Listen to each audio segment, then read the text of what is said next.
It's my 03R6 Type S. I drove it a couple of months ago on real low oil, and I was real hard on there. And I searched on YouTube, and I hear people saying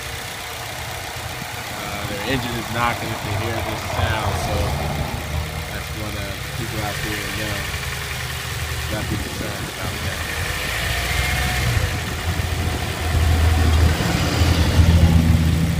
I don't know if you can hear that.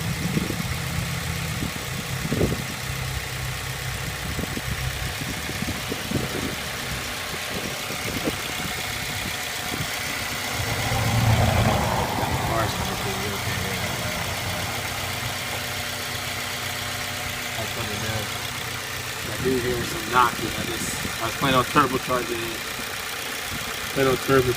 This summer. And if y'all think I should be concerned about that knocking, I don't know if you hear that. I'll rev it up a little bit.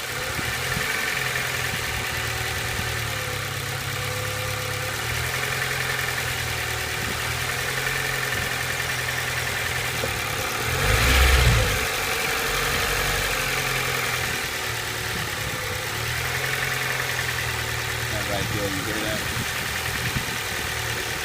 I don't know if I should be concerned about that. Like I said, I was planning on turbocharging it this summer. I don't know if I should pull the trigger on that K24. Please let me know. Thanks.